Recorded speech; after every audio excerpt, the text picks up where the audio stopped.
is going on, everybody? Welcome back to Chuds BBQ. My name is Bradley Robinson, and today I'm going to show you how I made these beautiful, delicious, grilled, scratch-made, amazing bacon jam burgers featuring some homemade bacon jam, some homemade bacon buns, some lovely cheesy scratch-made ground beef, all for a wonderful burger. Coming up!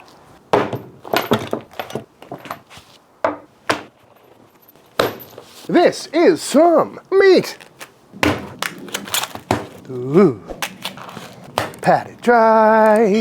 And what I got here is a couple of chuck roasts from the grocery store. Nothing too fancy here. Although these are USDA Prime, which is good because we want to have a good fat content in our burgers. And you've seen me make burgers and grind meat on this channel 1,000 times by now, so we're going to go through it pretty quick. But as always, with burger meat, you can use whatever cuts you got. You know, you can throw some brisket through there, or chuck. Chuck works out really well because it's got a perfect amount of fat in there. Or you can do a blend of whatever you got in your freezer. But as always, I'm going to get this cubed up so it freezes really quickly and fits in our meat grinder a lot easier. And just like that, all cubed up. So now into the freezer, this goes for about 30-45 minutes or so to get nice and cold to ensure we get a nice clean grind.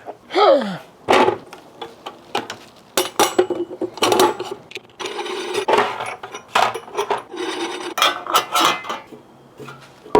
now that our meat is nice and cold, through the grinder we go. Going through the fine die today, we're going to send it through one time. Beautiful. And as you can see, we've got a beautiful, nice, clean grind on there. Nice and pebbly, looking perfect. At this point, I'm going to go through and I'm going to give it a little bit of a mix. And that's going to help the fat be evenly dispersed. And it's also going to increase the tackiness and the bind of this meat a little bit. That way our burgers don't fall apart on the grill. But we're not going to mix it as much as we would like a meatloaf or a meatball or a sausage or something. Just enough to give it a little bit more structural integrity. And that is looking pretty much perfect to me. Now it's time to form some balls. And to do that, I'm just gonna do my best to guess a perfect 6-ounce ball. That was so not even close. That was 3.7. But I am going for some 6-ounce balls today, which is not quite like a half-pound L&L size burger, but it's also a bit bigger than your standard little quarter pounder, because I'm not making double stacks today, and I don't really feel like eating a giant burger. And 6 ounces is a really good sized patty, in my opinion, and perfect for the grill. So now I'm gonna repeat this process until we've got Meatball Mountain. So now we form them into burgers. So, patty paper down, meatball going on top, patty paper again, and we press. And we've got ourselves one beautiful 6-ounce burger patty. And just like that, all formed up. So now I'm gonna wrap these up and pop them into the fridge. And you may have noticed that I ground and formed these burgers the night before I plan on cooking them. And that's for two reasons. One is I'm shooting 2 or 3 videos tomorrow, and this just makes life a lot more convenient. But two, it does make a lot of sense to grind and form your burgers a couple of hours or the day ahead of time, because whenever you grind meat, it really wants to bond back together in whatever shape it's left in. Same is true for sausage making. You're gonna have a lot better bind the next day. And for the same reason that we gave that ground beef a little bit of a premix, tomorrow these burgers are going to be a lot more structurally sound, and we don't have to worry about them falling apart nearly as much. So, I will see y'all tomorrow. Next up, let's knock out some buns. Starting, we're going into the stand mixer here with our eggs, our milk, and our yeast, followed by our bread flour. That also had dough conditioner in it, by the way, and our sugar, and our salt. And get that mixed up. If I remember to plug it in first. Always forget that. And once that comes together, we're going to start going in with our softened butter. And let that knead for about 6 to 8 minutes. Beautiful. Get off of there. Beautiful, nice, supple dough, as usual. So now into a greased bowl we go to double in size for the next hour to hour and 1/2. And now that our dough ball has doubled in size, out it comes. And we're just gonna punch all the air out and portion it out into some 95-gram dough balls.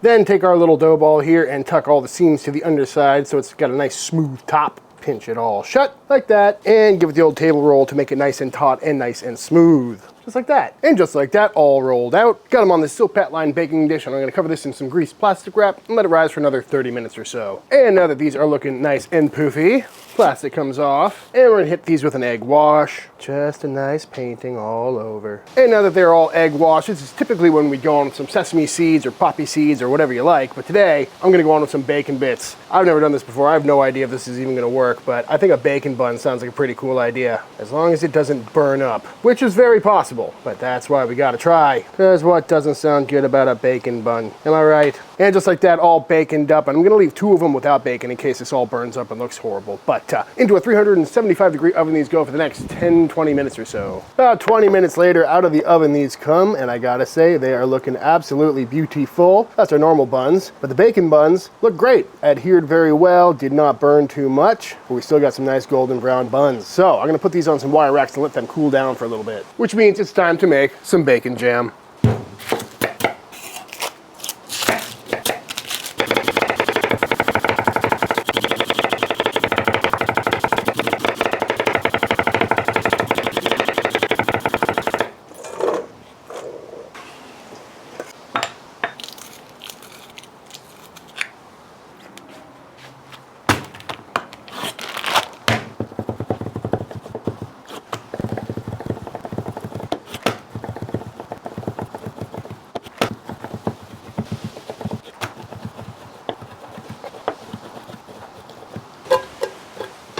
So in this giant pot here, I've got an aggressive amount of bacon that we're just gonna cook down until all the fat is rendered and it's looking nice and crisp. And pro tip, whenever you're slicing up bacon like this, it always helps to put the packs in the freezer for about 10-15 minutes beforehand. Makes it a lot easier to slice without it smearing all over the place. And after a surprisingly long time, this bacon is in fact nice and crispy. So I'm gonna try and strain out as much fat as possible and drain this on some paper towels. And you do want to take this stuff pretty far. No floppy bacon for this recipe, sorry folks, but this is looking perfect. And now with all the bacon removed, I also strained out all of this bacon fat, but I'm gonna add in a little bit more just to start cooking these onions. But we don't need all of that, but we'll save that for something else. Now with our bacon removed, we can go in with all of our onions. And it's a lot of onions, folks. But of course, it's gonna cook down. And we've got a lot of bacon over here too. But we'll also go in with a big fat pinch of salt and get these cooking down. We don't wanna go too dark with them at this stage. We just kinda wanna cook them through, make sure they're translucent. But it's gonna take a minute because there's a lot of water in there we gotta take out. Also, did you see the size of those yellow onions? They were massive. I don't think I've ever sliced up an onion that big before. And while those onions cook down, I'm gonna go ahead and chop up this bacon to be a little bit finer. And I suppose you could, if you felt like it, throw this all in a food processor when it's all said and done, but I don't wanna get my food processor dirty, so we're just gonna hand chop this to make it nice and fine.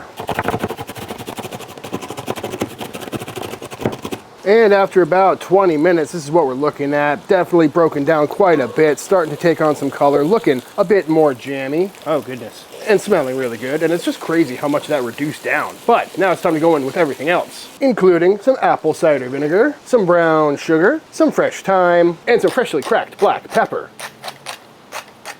Also gonna go with a shot of bourbon, because that just seems like a good thing to do. Think that'll light up?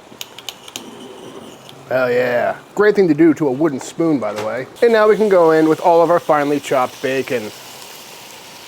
And just keep stirring and mixing until it's looking nice and jammy. And after cooking down for just a couple of minutes, you can tell this is really starting to come together, but it's a little dry, and I want to get some of this fond off the bottom. So I'm gonna go in with some homemade smoked pork stock, which I really think is gonna help add some gelatin, which will really make this come together and increase the porky flavor. So we're gonna just cook this down until it's the consistency and color that I'm after at this point. Then we will taste and adjust. And after cooking down for another couple minutes, this is getting really close. You can tell because it's all the same color. It's lumping up like a good bacon jam should. Probably just got another couple minutes left, so I'm gonna throw in some garlic right at the very end, just so it doesn't burn too much, but I think that'll add some really nice flavors to this. So cook this for another minute till that garlic is cooked through, and our bacon jam will be done. And just like that, the heat is off. I'm calling this stuff good. I just tasted it, and it actually needed a bit of salt, which is surprising because it's like 90% bacon, but there is 3 pounds of chopped up onions in here, and those need seasoning as well. But one last finishing thing, I'm gonna drop in a little bit of balsamic vinegar, just to help brighten this up and add some wonderful flavor. And there it is, folks, some bacon jam. And I gotta tell you, this stuff is absolutely addicting. That was so good. And I know I keep saying it, but it really is shocking that 3 pounds of chopped onions and 4 packages of bacon reduced down to just this. I mean, this is a lot of bacon jam, but compared to what it looked like before, not that much. So be sure to make a lot if you're gonna make this stuff. And one last thing we need to make is a burger sauce. And today I'm gonna go with a good old-fashioned Dijonnaise, and I'm gonna make it really lazily with some mayonnaise, Oh God. And some Dijon. Making a mess. Does your poupon explode every time you open it like mine? But I'm also gonna go into the shot of some sriracha, just because we've got a lot of savory going on in this burger with all the bacon and the beef. We've also got a lot of sweet going on with those caramelized onions and the sugar and the bacon jam. So having something that's kind of tart, adding a little more acidity and some heat in the sauce, I think is gonna work out really well. Also, Dijonnaise is a criminally underrated condiment. It's so tasty and so easy to make. And look at that, it even looks like a burger sauce. Nice and pink. We've got our burger patties, we've got our buns, we've got our sauce, we've got our bacon jam. I've got some cheese in the fridge, so I think it's time to fire up the pit.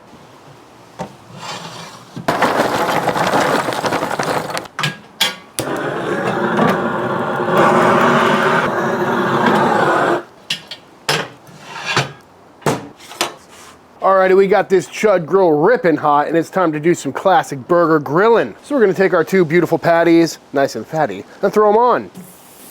Give them a little press. Kind of smash burger style, but not really. Mostly just to get some really good Maillard flavor on there. We're gonna go on with our seasoning. I'm going with some Chuds BBQ steak rub. Works really well on burgers, but you can use whatever rub you like, or just salt and pepper. It's classic. And what I love about these grates on the Chud grill is that they're kind of half griddle, half grill grate, because there's so much surface area of steel that we're gonna get a really good crust on there, but we're also getting all that wonderful charcoal flavor. And I might have got this grill a little too hot. But if it starts sizzling a little too hard, we can always just slide this over here and get it off the heat. Very convenient. In fact, let's give these a flip and see what we're looking like. Oh yeah, beautiful crust on there. Love it.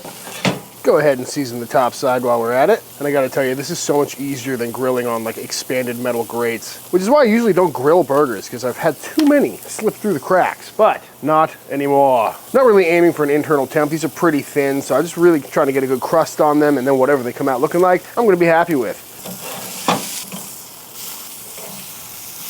And just like that, these are coming off the pit. I'm gonna hit these bad boys with two types of cheese today, including some cheddar. This is some Tillamook sharp cheddar, but you know I don't really like putting cheddar on a burger, so we're gonna go on with some American as well. Gotta have that melty goo factor, folks. As for the rest of our assembly, I'm gonna go ahead and slice these buns and toss these beautiful buns on the grill to get a little toast. Beautiful. And now we assemble. Bottom bun, get some of our lovely kind of spicy Dijonnaise sauce, which is super tasty, by the way. Next up, I'm going down with some pickles, which is not usually where I put pickles, but I feel like it'll look better if the bacon jam is on top. So pickles on bottom for today. Followed by our beautiful, cheesy, perfectly sized burger patty covered in two types of cheese. Yes, please. And then the star of the show, some of our beautiful bacon jam. Look at how it's all just staying together. And that's another reason why I didn't make this a half-pound burger, because we're gonna load this bad boy up with bacon jam. It's like a whole second patty. Come on, how's that not gonna be good? Love it. And to finish it off, a little more sauce on the top bun, and we top it all off with our bacon-crusted, beautiful homemade bun. And there it is, folks. What a sight of beauty. But you know we're making another one. Sauce, couple of pickles, and let me know what you would put on a bacon jam burger, because I thought about going lettuce and tomato, but you know, that's more of a summer thing, and I do like a good simple grilled cheeseburger, you know what I mean? I really did nail the size of those buns though. That is a good fit, and this stuff really does have a jam-like texture. Boop. Not mad about how this is smelling, tell you that much. Always sauce your top buns, folks. And there we go, another beautiful burger. But I think it's time we slice into one of these and see what the inside looks like. I lost a pickle. Ooh. Beautiful burger. Lovely amount of cheese, that bacon jam, that freshly made, super soft bread. I mean, what kind of store-bought bun does that? And it's covered in bacon. Got a little pink in there, but definitely looking more on the medium well side, and I'm A-okay with that. You know, it's not every day I want a medium rare burger, you know what I mean? But let me know what you think in the comments down below. But for now, I think we should find out how these came out. And there it is, folks. We got the bacon bun, we got the cheesy burger, we got the bacon bun again, because I just love how that looks. And of course, we've got the star of the show, the beautiful bacon jam, and yeah, I'm ready to dive on in. Pretty excited about this one, folks. I haven't had a good bacon jam in a long time. Haven't made one in years, but I think this is a good way to enjoy it, so let's see how it came out. Yep, Oh, that is fantastic. Right off the bat, I'm hit with that charcoal grill flavor from that burger being cooked directly over the coals, which is something I really need to start doing more, because with the Chud press right here or the griddle on that thing, I really don't grill burgers as often as I should. And I think it's because, like I was saying, for years I've been cooking on an expanded metal, and grilling burgers is notoriously hard because it can fall through the grates and fall apart pretty quick, but that was a breeze. And then you're hit with like this bacony, sweet, just amazing flavor from that bacon jam. And as much as you'd think that would be a super overpowering thing, you know, with the amount of bacon on this burger, it really does come together as a condiment as opposed to just putting a bunch of bacon on your cheeseburger. Like, this doesn't really taste like a bacon cheeseburger, but it's got a lot of bacon on it, and I'm really here for it. I mean, just look at that. It's staying intact too. Love that. We got the sweetness from the onions too. I gotta go back for another one. Oh, that is so good. It's like everything you love about caramelized onions on a burger, but instead of just being that onion sweet flavor, it's got so much more complexity with the sugars, that bourbon is coming through a little bit, and the vinegars that are in there, and it's really just a balanced bite. It's fantastic. This is definitely something I'll be doing again very soon, because that is absolutely fantastic, and it eats really well. And by that I mean it's not as heavy as you'd think a burger covered in onions and bacon would be. That was so good. I'm liking that double cheese too. And I know I say it in all of my burger videos, but in like pictures, that looks like it's way too much of a bread to burger ratio. But as soon as you take one bite, you know what I mean? It's just because it's fresh made and hasn't been squished by the grocery store yet. And that bacon bun, are you kidding me? Look at that. There's bacon on the outside and the inside. Oh. That is so much better than I was expecting. It really is a magnificent looking burger. Like, if you saw this at any restaurant, you know you're gonna buy it, right? That's so good. I like the simplicity of it too. The pickle adds a nice pop of acidity, and it's not too salty, it's not too smoky. It's just a good bite, sweet, savory. And I'm probably gonna eat 15 of them right now. Also, that sauce is just perfect for this burger. Shout out to my buddy Matt James. He told me to put Dijon in my bacon jam, to which I said, that sounds good, but I'm just gonna put it in the sauce because Dijon on this burger sounds really good because it brings that mustard quality that you know and love from a cheeseburger, but in a slightly more sophisticated way. And also, I'm really not a fan of the flavor combination of ketchup and bacon together, which is why I really don't get bacon cheeseburgers very often. But in this context, it is just perfectly seasoned. Everything is working together in harmony.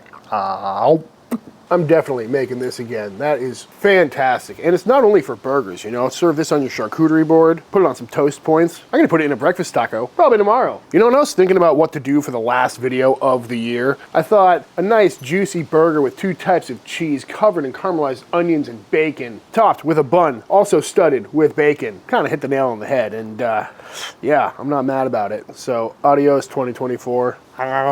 Diet starts tomorrow. But before I eat this entire other cheeseburger and don't tell a living soul, I think it's time for the Bacon Jam Free official taste test. Now that I'm tasting it, I definitely made a ridiculous amount of bacon jam, and I'm okay with it. Happy New Year's, y'all. All right, y'all, and that is it. That is how to make an absolutely fantastic charcoal grilled bacon jam cheeseburger. And I know it seems like you could just make a regular cheeseburger and throw some caramelized onions and bacon on it and call it a day, but this is really something different, you know? It's better than the sum of its parts. I love the texture it brings, the sweetness, the savoriness, and it's pretty easy to make as well. And definitely something I'll be doing again pretty soon. And I know it seems like a TikTok guy thing to do to make a bacon jam cheeseburger, but now that I've had one, it is absolutely fantastic, and I highly recommend you give one a try very soon. But all that being said, if you enjoyed this video, let me know by hitting that subscribe button. Let YouTube know by dropping a like on this video. If you give this recipe a try for yourself, be sure to tag me on Instagram at Chuds BBQ. Love to see what y'all are cooking. Big shout out to all the Patreon members. Thank you for supporting Team Chud and allowing me to keep making all these videos. And until the next time I see you, please go cook something outside. Peace. Where's the fire hydrant? Oh, God.